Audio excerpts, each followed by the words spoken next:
Bisa dijelaskan sedikit Pak terkait ini Masjid Yazidatul Ula ini, apa konsepnya? Ya, dari awal sejak dalam bentuk gagasan memang masjid ini berkonsep masjid makmur. Ya, jadi konsep masjid makmur itu adalah bagaimana ketika ada masjid di wilayah, maka dia bisa memakmurkan warga sekitar. Nah, ketika warga sekitar makmur, maka mudah-mudahan dengan warga sudah makmur, maka dia akan tersentuh untuk bagaimana memakmurkan masjid. Jadi masjidnya dulu memakmurkan warga, nah kemudian bagaimana warganya juga kemudian memakmurkan masjid. Nah itu konsep dasar dari masjid makmur. Nah, implementasi dari masjid makmur, alhamdulillah ya Yazidatul Ula juga meluncurkan beberapa program ya. Salah satunya misalkan tahsin Al-Quran anak yatim. Nah, itu kegiatan yang dilakukan setiap hari Minggu sore. Nah, di situ juga habis ngaji, kemudian sholat maghrib berjamaah, lalu kita menjamu anak yatim. Kita jamu ya dengan makan bersama. Nah, kemudian setiap bulan ya, setelah 4 kali pertemuan itu kita bagi beras ya sekitar 5 kilo per anak yatim. Per hari ini data yang sudah masuk itu 54 orang anak yatim diasuh oleh 2 guru mengaji. Kita menargetkan seluruh anak yatim di Kelurahan Baru Selatan nah bisa dapat manfaat dari program ini. Jadi kita membatasi untuk wilayah kerja kita Kelurahan Baru Selatan karena keberadaan masjid ini di RT 8 Baru Selatan. Nah, yang kedua kita juga punya kegiatan pasar. Nah, pasar ini kan untuk kegiatan UMKM masyarakat ya kan, untuk silaturahmi dan sebagainya. Nah, sebenarnya di pasar ini juga berkontribusi untuk masjid. Nah, misalkan dalam seminggu ada uang 100.000 untuk membackup listrik masjid. Nah, kemudian per bulan juga ada bagi hasil. Nah, kemudian ada tempat yang tidak digeser, berarti dia sewa ke masjid, mejanya itu ditinggal ya, Rp1.000 sehari. Nah, tapi kan di sisi lain itu sewa, sebenarnya itu infak.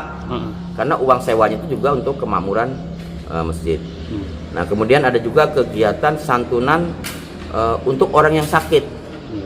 Nah, itu kita sama RT setempat giliran ya, setiap Jumat itu ada 100.000 untuk 1 orang warga RT yang sedang sakit.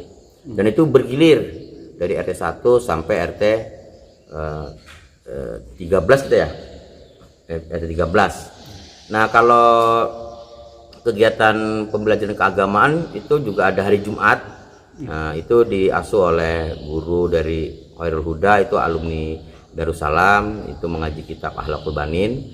Nah, setelah lepas belajar kita sarapan bersama ya. Namanya Bekaji Sabar. Jadi habis belajar kita sarapan bersama. Kemudian selanjutnya malam Selasa.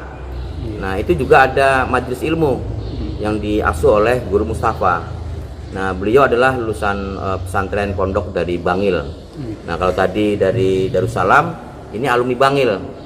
Nah, habis itu maghrib isya. Nanti setelah itu sholat isya baru kita ada ya kopi, snack dan sebagainya. Nah, lalu ada lagi majelis ilmu di hari Minggu pagi, subuh Minggu. Itu namanya Bekaji Himung, Halokah Minggu pagi. Nah, itu diasuh oleh Ustadz Hasbi, Muhammad Hasbi, beliau Haji Muhammad Hasbi. Beliau adalah alumni Al-Azhar Kairo. Nah, bentuknya juga ada tanya jawabnya. Nah, yang hari Minggu ini kita bermitra dengan komunitas Biker Subuhan Kota Baru. Nah, di mana setelah majelis ilmu kita ada ya kopi untuk snack. Nah, ada juga berbagi sayur. Nah, jadi jamaah itu dikasih sayur. Nah, sayur itu dari donasi berbagai pihak ya, yang ingin ikut berkontribusi dalam memakmurkan masjid berupa infak untuk pengadaan sayur. Nah, tidak hanya untuk jamaah yang hadir, tapi sayur itu juga untuk masyarakat ya. Yang misalkan ada kelebihan itu ya masyarakat siapapun yang lewat. Nah, yang hari Jumat ada lagi kita yaitu sesuai dengan sunnah Nabi kan, gunting rambut sebelum Jumat itu diadakan ini hari Jumat itu jam 9 sampai jam 11.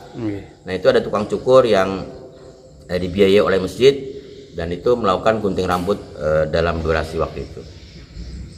Ajak. maka rahmat akan turun di satu wilayah. Nah, kita mengharap rahmatnya ya, rahmat.